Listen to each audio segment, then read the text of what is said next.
자, 어떻게 40일 새벽 부흥성회 이후 여러분 잘 지내고 계시죠? 하나님의 말씀이 더 그리워지고 또 기다려집니까? 일찍들 나오셨죠? 제가 조금 늦었습니다. 늦은 이유는 이게 또 알람이 안 터졌네요. 알람이 안 터졌어요. 우리 또 심권사님이 전화를 마침 해주셔서 그래서 이 찬양이 앞부분에 있어서 그나마 이 자리에 서서 망신은 좀 들라겠는데 이럴 때는 이실 짓고 해야지 돼. 늦게 들어왔을 때. 그러나 아무튼 하나님 불러주셔서 감사하고요. 또 여러분 또 사모하는 마음으로 이 토요일을 이렇게 깨우게 돼서 얼마나 감사한지 모르겠네요. 새벽에도 오시는 하나님의 은혜가 여러분 심령에 풍성해지시기를 주의 이름으로 축원합니다. 늘 기대하시면서 또 기도하시고 또 계속해서 기적을 맛보시길 바랍니다. 하나님의 은혜가 깊었어요. 정말 40일 동안 그 하나님의 은혜를 간직하는데 그저 기억만 하지 마시고 또 주시는 감동이 있으면 나오셔서 더 열심히 기도했으면 좋겠습니다. 저 뒤에 보면 사진이 나와 있어요. 여러분 40일 기도 때 찍은 사진이 있는데 거기 또 아래 이름도 있거든요. 이름 있는데 이름을 꼭 확인해 보시기 바랍니다. 그리고 혹시 날짜가 잘못됐다 싶으면은 그 아래 옆에 또 쓰는 난이 있으니까 체크해 보시고 날짜 확인해 주시고 혹시 이름이 안 들어가신 분 계신 것 같으면은 여러분들이 찾아서 또 알려주시고 옆에 써주시기 바래요. 이제 마지막으로 확인한 다음에 요 다음 주간으로 여러분 다 이제 한 장씩 선물로 드리도록 하겠습니다. 그럼 잘 집에 간직하면은 좋은 기념품이 될 수 있을 거예요. 오래 두고 볼 수 있는 그런 사진이 됩니다. 그리고 또 무슨 말 있으면 있었나 까먹었네. 자, 오늘 말씀 나누도록 하겠습니다. 한 체로키 인디언이 뉴욕을 방문했습니다. 근데 온갖 소음으로 가득 찬 그 맨해튼 거리를 걷다가 이 인디언이 갑자기 걸음을 멈추는 거예요. 그리고 고개를 한쪽으로 기울이면서 함께 동행하던 그 친구에게 말하는 겁니다. 여보게, 귀뚜라미 소리가 들리지 않나? 그 친구가 그 인디언 친구의 이 질문을 듣고 의아하게 묻는 거예요. 자네 지금 꿈꾸고 있나? 아니야, 정말 귀뚜라미 소리가 확실해. 이보게, 지금 낮 12시야. 보도에는 사람이 이렇게 많은데다 차마다 경적을 울리고 있지 않는가? 그런데 귀뚜라미 소리가 어떻게 들린다고 하는 거야? 그래서 이 인디언이 갑자기 더 가까이 들린다고 하면서 길 모퉁이 작은 관목이 있는데 그 관목으로 다가가더니 잎을 헤치는 거예요. 그랬더니 그곳에 놀랍게도 귀뚜라미 한 마리가 애처롭게 여기서 울고 있었던 것입니다. 놀라서 바라보고 있던 그 친구에게 이 인디언 친구가 하는 말입니다. 이보게 친구, 우리의 귀가 어디에 채널을 맞추고 있느냐가 이런 차이를 나타나는 거라네. 그러면서 그가 주머니에서 동전 하나를 꺼내더니 그 바닥에 떨어뜨렸어요. 그래 지나가던 모든 사람들이 그 소리가 나는 쪽으로 고개를 다 돌려서 바라보는 것이었습니다. 그 인디언 친구가 동전을 주스면서 하는 말입니다. 봐, 내 말이 맞지? 사람들은 자기가 관심하는 것에 대한 소리를 듣게 마련이야. 그가 관심하는 그 소리가 들려온다고 하는 거죠. 여러분, 많은 사람들이 동전 소리에 관심이 많이 있습니다. 그 동전 소리에 묻혀서 그 작은 귀뚜라미 소리는 듣지 못하죠. 우리 소리로 가득한 이 세상에 하나님은 마치 작은 귀뚜라미 소리처럼 우리에게 오늘도 말씀하시는 줄로 믿습니다. 그런데 많은 사람들이 그 소리에 관심이 없어요. 세상에 그 수없이 많은 소리, 온갖 소리에 관심이 많이 있는데 하나님이 들려주시는 그 세밀한 소리에 관심이 많이 없다라고 하는 겁니다. 여러분들이 지난 40일 동안 그 하나님의 세밀한 소리를 들으려고 저는 최선을 다했다고 믿습니다. 그 하나님의 소리가 들린 사람도 있고 아직까지 그 소리를 듣지 못해서 답답해하는 분도 계실 거예요. 하나님의 음성을 들은 사람은 세상을 얻은 것처럼 큰 기쁨을 가지고 자유함을 누리게 될 겁니다. 근데 그 소리가 들리지 않는 사람들은 마음에 그 답답함이 여전히 있을 수 있지만, 그러나 하나님은 여전히 여러분들을 향하여서 말씀하시는 줄로 믿습니다. 조금 더 관심을 가지고 귀를 쫑긋 세워보시는 거예요. 내 심령의 마음의 이 문을 열어보는 거예요. 그때 하나님께서 정말 그렇게 들려주시는 그 세밀한 소리가 우리에게도 들려오는 그 순간을 경험하게 될 줄로 믿습니다. 오늘 우리는 어떤 소리에 관심이 있는가? 내가 지금 관심하는 그 소리는 과연 무엇인가? 오늘 이 아침에 한번 말씀을 통하여서 살펴보면서 다시 한번 주님께 뜨겁게 기도하시고 그 소리를 들은 사람답게 주의 뜻에 따라 살아가는 그런 신실한 삶이 되었으면 좋겠습니다. 열왕기하 3장 11절 말씀 보십시오. 같이 읽겠습니다. 여호사밧이 가로되 우리가 여호와께 물을 만한 여호와의 선지자가 여기 없느냐. 자, 지금 이게 어떤 배경에서 나온 말이냐면 남유대하고 북이스라엘이 상당히 친밀한 관계에 있었던 시기가 있었습니다. 그때 여호사밧 왕, 유대의 여호사밧 왕하고 북이스라엘의 여호람 왕이 연합군을 형성한 적이 있어요. 그래서 당시 그 인근의 모압이라고 하는 그런 나라를 정벌에 나선 적이 있었습니다. 그러니까 그때만 해도 이 북이스라엘과 남유대가 이렇게 서로 군대를 합할 만큼 그런 친밀한 관계에 있었다고 하는 거죠. 근데 7일을 행군하는 동안에 그만 이 병사하고 생축이 마실 물이 다 떨어지는 그런 상황에 놓이고 말았어요. 이때 북이스라엘의 여호람 왕이 아주 크게 좌절을 해서 열왕기하 3장 10절에 보면은 이렇게 말을 합니다. 여호와께서 모압의 손에 붙이려 하시는도다. 여호와 하나님께서 우리를 버렸다고 하는 거예요.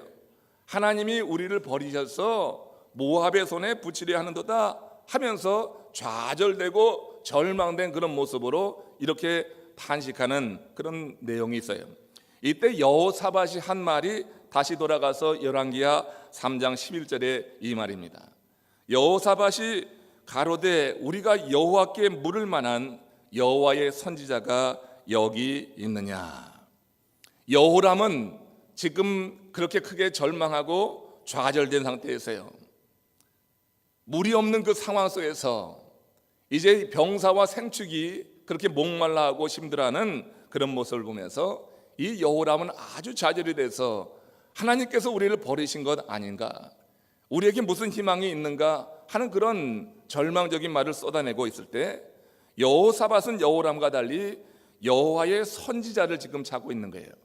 우리가 하나님의 뜻을 물을 만한 그런 여호와의 선지자가 여기 없느냐, 하나님의 뜻을 묻겠다고 하는 거죠. 지금 여호사밧의 관심은 하나님의 말씀을 듣는 것에 있었다고 하는 거예요.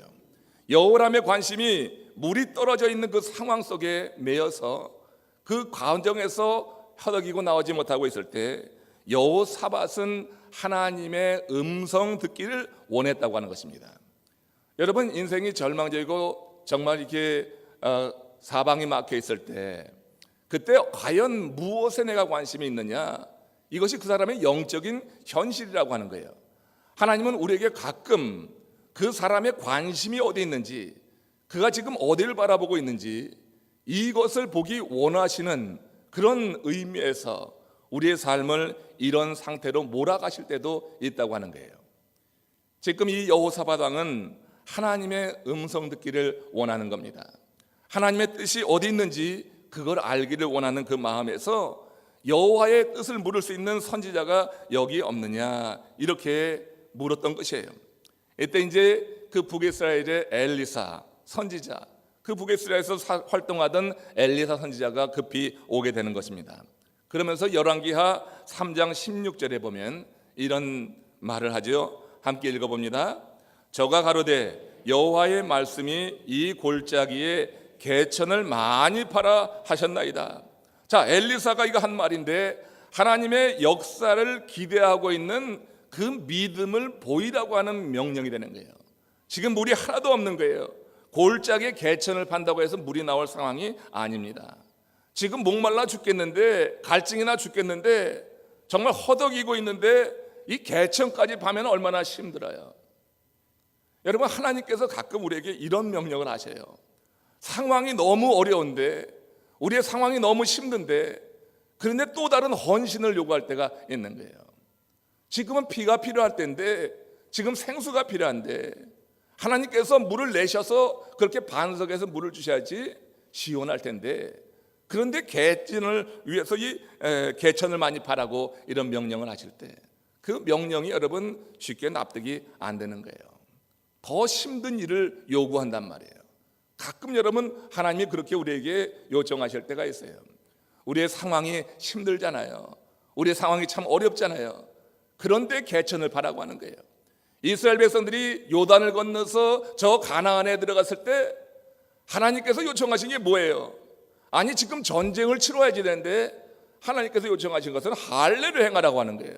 아니 그런 상황에서 어떻게 할례를 행할 수가 있습니까? 그 상황에서는 군대를 정비하고 싸울 태세를 갖추고 해야지 되는데 하나님이 이스라엘 백성들에게 할례를 요청하시는 거예요. 여호수아는 그 명령을 받아서 군대에 선포했고, 군대는 전체 할례를 받아서 그 낫기까지 진에 머물러 있었더라는 그런 말씀 지난 새벽에 여러분 나누지 않았어요? 가끔 하나님이 우리에게 요청하시는 것을 보면은 너무하다 그렇게 우리가 생각하는 그와 같은 명령이 있을 때가 있어요. 지금 이 상황이 좀 그런 거 아닙니까? 이제 지금 너무나 목말라서 갈증이 나서 여호람 왕은 죽겠다고 말해요. 하나님이 우리를 버리셨다고 할 만큼 그렇게 군과 생축에 먹일 물이 없어가지고 힘든 이 상황에 그냥 개천을 파라고 하는 건데, 이게 여러분 참 힘든 일이 될 수 있습니다. 그것도 파되 많이 파라고 하는 이 명령을 내리고 있는 거예요. 영적으로 해석해 보면은 그건 하나님의 은혜를 받을 준비를 하라고 하는 것이고, 또 실제적으로 개천을 파서 물이 고이게 하라고 하는 그런 말씀이 될 거예요. 하나님은 우리에게 무언가 복을 주시기 전에, 하나님의 역사를 이루시기 전에 우리의 믿음을 보시기 원하는 줄로 믿습니다. 우리의 믿음의 크기가 얼마나 되느냐 하는 것을 보기 원하시는 거예요. 개천을 파되 많이 파라고 하는 것은 그만큼 너희가 얼마만큼 간절히 얼마만큼 원하느냐 하는 것을 우리에게 보이기 원하는 그런 마음을 가지고 이런 명령을 하셨다고 하는 것입니다. 우리의 관심이 과연 어디에 있는가? 내 인생이 난감할 때, 내 인생이 막힐 때, 우리의 삶이 참으로 공고할 때 관심이 과연 어디에 가 있는가? 하나님은 이것 보시기 원한다고 하는 겁니다. 시편 61편 2절에 있는 말씀 함께 봉독합니다. 내 마음이 눌릴 때 땅끝에서부터 주께 부르짖으오리. 나보다 높은 바위에 나를 인도하소서. 내 마음이 눌릴 때 땅끝에서부터 주께 부르짖는다. 그때 나보다 높은 바위에 나를 인도하소서. 다윗의 시입니다. 여기 눌린다고 하는 게 무슨 말이에요? 상하고 다쳤다고 하는 그런 말이에요. 내 마음이 상하고 다쳤다고 하는 거예요. 여러분 많이 듣는 얘기가 그런 거 아니에요? 내 마음 상하고 다쳤다고 하는 거예요. 그 심령이 아프다고 하는 거예요. 다윗이 그 아들 압살롬 때문에 마음이 상할 대로 상하고 다칠 대로 다쳐 있었던 거죠. 압살롬의 반역을 목격하면서 다윗의 마음에 그렇게 상함이 있었어요. 그는 불안하고 근심에 쌓여 있어서 또 답답하고 쇠약해져 가고 있었습니다. 이때 하나님의 도움을 호소하는 거예요. 여러분 항상 다윗은 하나님께 관심이 있지 않았어요. 인생이 여러 상황에 그 놓였을 때 이 다윗의 삶은 그야말로 드라마틱한 인생이 되는데, 그 모든 상황 속에서 다윗은 힘들 때만 아니었습니다. 그 삶이 높고 또 안전한 상태에 있을 때도 다윗은 하나님을 생각했어요. 하나님께 관심이 변함없이 있었던 사람이 이 다윗이었다고 생각해요. 그 하나님은 이 다윗을 귀히 여겼습니다. 그러니 지금 이 압살롬에게 이렇게 반역을 당하고 마음이 상하고 다칠 대로 다쳐 있는 거예요. 아들이 그러는데 사실 마음 다치지 않을 사람이 어디 있어요? 상하지 않을 사람이 어디 있어요? 마음이 상하고 다칠 대로 다 다쳤습니다. 내 마음이 눌릴 때 그랬어요. 땅끝에서부터 주께 부르짖으오니, 바닥입니다. 땅끝, 그 바닥을 의미하는 거잖아요. 그러니까 내 마음이 눌려서 내 삶이 아주 떨어질 대로 떨어져 있는 이런 상황에서 다윗의 관심은 하나님의 음성을 듣는 거예요. 다윗은 하나님의 말씀 듣기를 원했어요. 주께 부르짖으오리니 하면서 하나님께 나아가서 그 자신의 상태, 상황을 고백하면서 주의 말씀을 사모하고 있는 것을 볼 수가 있습니다. 여러분 인생에 염려 없는 사람은 없고 근심 없는 사람은 없습니다. 그때 어떻게 우리가 반응을 보이느냐 하는 것이 하나님이 보기 원하시는데, 정말 하나님이 원하시는 그 아름다운 태도는 주의 말씀을 듣기 원하는 그 마음을 보이는 거예요. 베드로전서 5장 7절 말씀 보십시오. 같이 읽습니다. 너희 염려를 다 주께 맡기라. 이는 그가 너희를 돌보심이라. 자, 여러분 많이 읽었던 말씀이죠. 염려를 주께 맡기라. 이는 그가 너희를 돌보심이다. 주 안에 사는 사람은 근심과 염려의 그 무거운 짐을 주께 내려놓는 삶을 살아야 된다 하는 거예요. 여러분 많이 들으셨겠지만 예전에 많이 사용하던 그 예화 가운데 한 시골길에 어떤 할머니가 그 바리바리 짐을 메고 가지 않습니까? 지나던 그 버스 운전사가 너무나 안 됐어서 그냥 태워주겠다고 세웠어요. 이 할머니가 버스 탔는데도 계속해서 그 짐을 지고 있는 거 아니에요. 왜 짐을 지고 있느냐고 했더니 버스 탄 것도 그냥 고마운데 어떻게 짐까지 내려놓냐, 그래갖고 짐을 그냥 지고 갔다고 하는 거예요. 여러분, 우리가 하나님의 은혜 안에서 구원받았는데, 구원받은 하나님의 사람들은 주님 앞에 모든 짐을 내려놓아야 될 줄로 믿습니다. 그거 여러분 내려놓는 거 더 하나님을 수고롭게 하는 일이 아니란 말이에요. 운전기사를 수고롭게 하는 일이 아니잖아요. 그 할머니가 짐 내려놓는 것이. 우리가 주 안에 있을 때 무슨 짐이든지 다 내려놓는 것을 오히려 주님께서는 더욱더 기뻐하시는 줄로 믿습니다. 여러분, 죄의 무거운 짐이 있습니다. 염려와 근심의 그런 짐들이 있습니다. 이런 짐을 내려놓는 것이 바로 주님을 신뢰하는 그런 하나의 모습이 되는 거예요. 그 짐을 내려놓지 못하는 것은 아직까지도 주님을 신뢰하지 못하고 있다고 하는 그런 증거가 되는 거예요. 우리 주님께서 기뻐하시는 것은 내가 지고 있는 그 모든 짐, 그 수고하고 무거운 짐진 자들아 다 내게로 오라고 했잖아요. 내게로 와서 그 짐을 그대로 지고 있는 그 상태를 주님께서 안타까워하시는 거예요.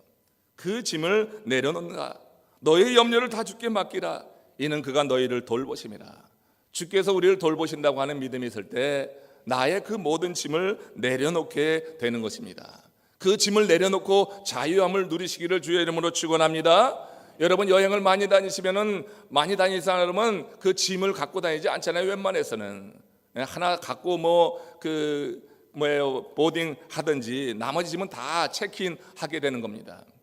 어느 경우에 선교 갈 때 좀 그랬습니다. 사실 끌고 다니는 것도 어느 때는 좀 귀찮을 때가 있어요. 모든 짐을 다 체크인하고 그리고 게이트까지 걸어갈 때 굉장한 자유함이 있더라고요. 다른 사람들 바리바리 하나씩 끌고 가는데 그거 다 체크인하고 두 손 자유롭게 하고 걸어갈 때 정말 자유함을 여러분 느낀 적이 있습니다. 짐 없이 여행을 하는 것. 내 짐은 체크인하면은 목적지까지 다 가 있어요. 그 염려할 거 없어요. 내 짐은 그 항공사에서 다 관리하는 거예요. 우리가 주님 앞에 짐을 맡기면은 주님께서 그 짐을 관리하실 줄로 믿습니다. 너를 돌보심이라 그렇게 말했잖아요. 너의 염려를 다 주께 맡기라. 나의 짐을 다 맡기는 거예요.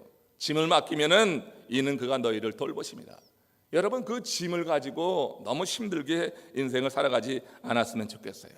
주님의 초청에 응답했다고 하는 것, 주 안에 머물러 산다고 하는 그 기쁨이 뭡니까? 그 짐을 내려놓고 살아가는 것, 그것이 바로 그 기쁨 아니겠어요? 이 초청에 응해서 주님 앞에 나온 사람들의 모습을 바울은 이렇게 표현을 했어요. 고린도후서 6장 10절 말씀입니다. 함께 읽습니다. 근심하는 자 같으나 항상 기뻐하고, 가난한 자 같으나 모든 사람을 부유하게 하고, 아무것도 없는 자 같으나 모든 것을 가진 자로다. 여러분, 저는 이게 바로 주님의 초청에 응해서 짐을 내려놓고 살아가는 사람들의 정말 복된 모습이라고 생각합니다.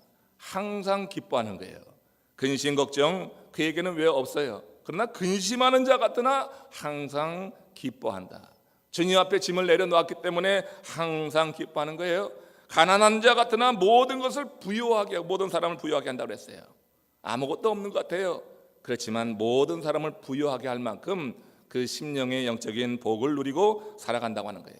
아무것도 없는 자 같으나 모든 것을 가진 자로다. 세상에 다 잃어도 예수 하나 붙잡으면 모든 것 가진 자의 그런 부유함이 있는 줄로 믿습니다. 예수 생명이 우리 가운데 있단 말이에요. 그래서 아무것도 없는 것 같은데 왠지 당당한 거야. 이런 당당함이 뭐지? 하는 그런 말을 들을 정도로, 저 사람은 도대체 뭐 때문에 저렇게 당당한 거야? 예수 그리스도 안에 있어서 예수 그리스도가 주시는 그런 평강을 누리면서 주님의 은혜 안에 살기 때문에, 그래서 아무것도 없는 것 같은데 모든 것을 가진 자의 그 당당함, 그 담대함이 그에게는 있다고 하는 것입니다. 여러분, 세상적으로 좀 결핍된 게 많이 있죠. 부족한 게 많이 있죠. 더 갖기 원하는 게 있죠. 그러나 예수, 그분 여러분 소유하고 예수 안에 머무는 그 사실로 인해서 여러분들은 모든 것을 가진 자의 그런 당당함과 자신감이 여러분 삶 속에 누려져야 될 줄로 믿습니다. 예수를 믿었는데 세상 것 조금 결핍해가지고 그렇게 여러분 어깨에 축 늘어뜨리고 힘없이 자신감 없이 살아간다고 하면, 우리를 위해서 독생자를 보내셔서 십자가의 희생 제물로 바치도록 그렇게 행하신 하나님을 정말 섭섭하게 하는 일이요, 실망시키는 일이 될 것이라고 믿습니다.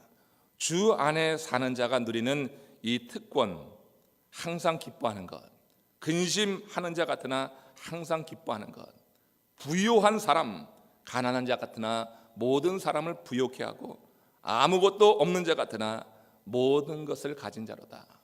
잘 외워두시고 여러분들의 삶 속에 정말 조금 어려운 일들이 임할 때 이 말씀이 여러분들을 살리는 레마의 말씀 되시기를 축원합니다. 하나님의 말씀은 그렇게 역사하는 거예요. 우리 속에 간직되어서 묵상되고 그 말씀이 해석되고, 그럴 때 우리의 많은 삶의 상황 속에서 그 말씀이 우리에게 생명력 있는 말씀으로 힘을 우리에게 허락하신다고 하는 거예요. 나무에서 한가라에 놀던 원숭이 떼가 있었습니다. 이 원숭이 떼에게 한때에 이리 무리가 공격해 오는 거예요. 원숭이들이 혼비백산이 돼서 사방으로 흩어져 나무 위로 올라갔습니다. 나무 높이 올라간 원숭이들은 그 올라간 상황에서 아주 특이한 현상을 보이고 있었어요. 그 올라간 원숭이들 가운데 어떤 원숭이들은 서로 짝을 지어서 등을 문지르기 시작했습니다. 그 아래는 이리떼가 으르렁대고 있는데 이 원숭이들이 나무 위로 올라가서 서로 짝을 대더니 등을 문지르는 거예요. 근데 짝을 잡지 못한 원숭이는 그 나무 속에 위에서도 이리저리 그냥 방황하고 서성이고 있었습니다. 한 연구하는 이가 마취제를 쏘아서 2마리의 원숭이를 떨어뜨렸습니다. 그리고 실험실로 옮겨서 검사를 했습니다. 등을 마주대고 문지르던 원숭이의 스트레스 호르몬 그 수치가 극히 낮았던 반면에 그 혼자서 서성대던 그 원숭이, 그에게 채취된 스트레스 호르몬은 정상치보다 훨씬 높았다고 하는 그런 보고입니다. 여러분, 그 수치가 뭘 말합니까? 염려를 함께 나눌 수 있는 대상이 있다고 하는 것이 우리 인생이 얼마나 유익하냐. 염려거리가 없는 게 아니에요. 우리는 항상 근심거리를 지나게 되어 있어요. 이 근심거리가 우리 앞에 있어요. 근심거리 가는 거 쉽지 않지만 그 근심거리를 갈 때 그래도 그 근심을 함께 나눌 수 있는 사람이 있다고 하는 것은 그 삶을 상당히 그래도 유익하게 하는 것입니다. 여러분, 염려를 나누는 것, 원숭이 2마리가 서로 등을 맞대고 이렇게 문지르는 것, 내가 여기 있다, 너 혼자 아니다 하는 것을 그들이 지금 이렇게 서로 느끼게 하는 거란 말이에요. 앞에 지금 이리떼가 있지만 원숭이 2마리가 등을 맞대고 있을 때 그 스트레스 호르몬이 뚝 떨어지는 거예요. 여러분, 염려거리가 있을 때 부부가 서로 합심해서 손을 마주 잡고 기도한다고 하면 그 여러분 세상의 염려 사실 못 이길 거 없을 것 같아요. 웬만한 거 이길 것 같아요. 부부가 마음이 나뉘니까 문제지, 함께 뜻을 모아서 그렇게 같은 방향을 바라보고 같은 그런 문제의식을 갖고 대처한다고 하면 여러분 세상의 많은 문제들 웬만하면 이깁니다. 그러나 여러분, 그렇지 못한 상황이라 할지라도 우리 주님께서 세상의 사람들이 서로 뭉쳐서 등을 문지러도 그렇게 스트레스 호르몬이 뚝 떨어진다고 하면 정말 여러분, 우리가 하나님의 임재, 하나님의 살아계심, 그에게 찾는 자에게 상 주심을 믿는 그런 믿음을 가지고 주님께 나와서 우리가 손을 모으고 주님의 그 터치를 기다리고 주께서 마침내 우리를 만져주실 때 여러분, 그 떨어지는 스트레스 호르몬의 수치는 세상 사람들이 만져서, 세상 사람들이 함께함으로 인해서 떨어지는 그 수치와 비교가 안 될 거예요. 천지를 만드신 우리 하나님, 우리를 너무너무 사랑하시기에 독생자를 주셔서 십자가에 달려 돌아가시게 하시고 우리의 죄를 사해 주시고 하나님의 자녀로 삼으신 하나님의 그 크신 사랑에 대한 믿음, 그 은혜를 사모하면서 주님의 그 은혜 안에서 주께서 만져주심을 경험할 때 그 여러분 염려, 이 스트레스의 수치가 뚝 떨어져서 여러분들을 자유하게 하고 여러분들을 시원하게 하게 할 줄로 믿습니다. 그러므로 주님의 은혜를 구하는 거예요. 기도할 때마다 언제 여러분들 심령을 주게 은혜로 터치해줄지 우리는 알 수 없어요. 하나님께서 예정하신 시간에 대한 믿음만 있다고 하면 우리는 변함없이 주님께 나와서 주의 은혜 아래 머물려고 할 것입니다. 욥기서 15장 2절 우리 끝을 한번 찾아보면서 말씀을 정리합니다. 시작. 지혜로운 자가 어찌 헛된 지식으로 대답하겠느냐, 어찌 동풍으로 그 품에 채우겠느냐. 살다 보면은 동풍이 부는 때도 있고 남풍이 부는 때도 있어요. 동풍은 슬프고 아프고 고통스럽고 시련의 그런 바람을 의미합니다. 남풍은 기쁘고 즐겁고 온화하고 인생이 잘 되는 모든 사람이 기다리는 그런 바람을 의미합니다. 문제는 사람들이 남풍과 이 기쁨은 당연한 것으로 흘려보내고 쓸데없는 동풍을 마음에 품고 있다고 하는 거예요. 지혜로운 사람은 절대 동풍을 그 품에 채우지 않는다고 하는 거예요. 주의 은혜 안에서 구원받은 하나님의 사람들, 진리를 터득했기 때문에 참 지혜를 갖고 있는 그 하나님의 사람들은 동풍을 마음에 품지 않는다고 하는 거예요. 왜 인생에 근심거리 없어요? 염려 많이 있어요. 고통이 있어요. 시험이 있어요. 그렇지만 동풍을 마음에 품지는 않는 거예요. 주의 은혜로 구원받은 그 감격과 기쁨이 있어서 우리는 동풍을 마음에 품지 않고 주께서 부르시는 남풍, 그 훈훈한 바람에 내 몸을 맡기고 그 훈훈한 바람을 즐길 수 있는 하나님의 사람이 돼야 될 줄로 믿습니다. 여러분, 동풍을 품고 있는 사람들 딱 보니까 2명 있어요. 이게 딱 보면 알아요. 그냥 여러분, 동풍 품는 거 그거 내가 여러분 뭐 품고 싶어서 품겠어요? 근데 지혜롭지 못하니까, 진리가 없으니까, 하나님의 은혜를 모르니까 그냥 동풍 품고 살아가는 거예요. 여러분들이 하나님의 은혜를 경험했다고 하면은, 살아계신 하나님이 여러분들을 인도하고 있다고 하면은 절대 동풍 품고 살아가는 게 여러분 옳은 일이 아닙니다. 그 동풍 품고 그렇게 고통스러워하고 힘들어하고 사람들의 연민, 긍휼, 동정을 사모하고 있습니까? 여러분, 그 어리석은 인생입니다.